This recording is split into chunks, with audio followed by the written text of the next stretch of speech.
Hi sister. ఏపీలో next ఎవరు CM అయితే బాగుంటుంది? జగన్ అండి. ఎందుకని జగన్ అని? పథకాలన్నీ మంచిగానే చేస్తున్నాడు కదా మనకి. నవరత్నాలు అయితేనేమి, ఇప్పుడు వాలంటీర్లు అయితేనేమి, రీసెంట్గా విలేజ్ టు విలేజ్ డాక్టర్స్ పంపిస్తున్నారు కదా, అదే చాలా సక్సెస్ఫుల్గా రన్ అవుతుందండి. సో ఈ 5 yearsలో మీకు ఏది బెస్ట్ అనిపిస్తుంది?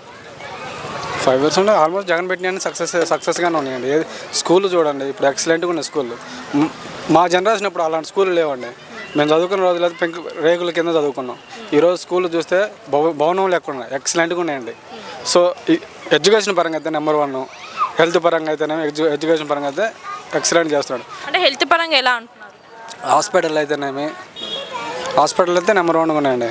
రీసెంట్గా నాకు డెంగ్యూ ఫీవర్ వచ్చి హాస్పిటల్లో జాయిన్ అయ్యాను. అదే ప్రైవేట్ హాస్పిటల్ జాయిన్ అయితే 7 days ఏమో గవర్నమెంట్ హాస్పిటల్లో ఉన్నాను, ఒంగోలు రిమ్స్ హాస్పిటల్లో. అదే ప్రైవేట్లో అయితే 1 lakh వరకు తీసుకున్నాను మేడం. సో నా దగ్గర అక్కడ రానిపోయిన ఖర్చులు తప్ప నుంచి రూపాయి ఖర్చు పెట్టలేదు నేను. సో ఈ విధంగా కూడా ఇంకా బెస్టే కదా మేడం. అంటే మెడికల్ కాలేజెస్ కూడా ఓపెన్ చేస్తున్నారు కదా, ఎక్కువ ఎలా అనిపిస్తుంది? మెడికల్ కాలేజీలు అంటే మనకైతే ఐడియా లేదు, బట్ మంచిదే కదా మేడం. ఓకే. సో ఇంకా నవరత్నాలు ఇస్తున్నారు కదా, అందులో ఏది బెస్ట్ అంటారు? నవరత్నాలు అంటే అన్నీ బెస్ట్ మేడం, ఒకటంటే ఏం లేదు మేడం. నవరత్నాలు అన్నీ 9 బెస్టే కదా, తీసేయాల్సినట్టు ఏం లేదు. ఇప్పుడు రైతులను అయితేనేమి, విద్యార్థులను అయితేనే ఓట్లేదని, కొన్ని పార్టీలు అయితే ఓట్లేదని చిన్నపిల్లల్ని పట్టించుకోరు మేడం. సో జగన్ అన్న అయితే మటుకు నెంబర్ 1 చూసుకున్నాడు. ఓట్లేదని ఇప్పుడు ఆల్మోస్ట్ స్కూల్కి వెళ్ళి ప్రతి పిల్లల నుంచి కాలేజ్ అయిపోయి బయటకు వచ్చేంతవరకు కూడా బాగానే చూసుకుంటాను మేడం వాళ్ళని. సో ఇంకా జగన్ గారు వచ్చాక స్కూల్స్ ఆరోగ్యం ఎక్కువ డెవలప్ అయిందంటారా? అవును మేడం, డెఫినెట్లీ. ఓకే. సచివాలయ వాలంటీర్ వ్యవస్థ ద్వారా సర్వీస్ ఎలా ఉందంటారు? మంచిగానే ఉంది మేడం, 100% బాగా మంచిగా జరుగుతుంది. ఇంటి వద్దకే ఇస్తున్నారా సర్వీస్? ఇంటి వద్దకే వస్తుంది మేడం. ఓకే. సో ఇంకా జగన్ గారి గురించి చెప్పాలంటే ఏం చెప్తారు? మేము నెంబర్ 1 సీఎం మేడం. ఒక 10-15 సంవత్సరాల దాకా అతనే మళ్ళీ మాకు సీఎం, అతనే కావాలని కోరుకుంటున్నాం. ఓకే అండి. సో ఆడుదాం ఆంధ్ర అని స్టార్ట్ చేశారు, ఇంకా ఆరోగ్యశ్రీపై కూడా 25 లక్షలు చేశారు. మా టీం కెప్టెన్ మేడం నేను. ఆడదాం ఆంధ్రాకి, ఆడదాం ఆంధ్ర టీం కెప్టెన్ మేడం. ఈరోజు ఊరు వెళ్తున్నాను, మ్యాచ్ ఉందని వెళ్తున్నాను మేడం రేపు. ఓకే అండి.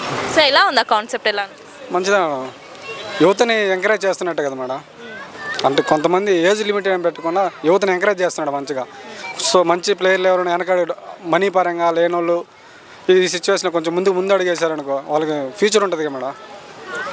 మరి జగన్ గారు సింగిల్గా వస్తున్నారు, మిగతా పార్టీలు అన్నీ కలిసి వస్తున్నాయి, దీన్ని మీరు ఎలా భావిస్తున్నారు?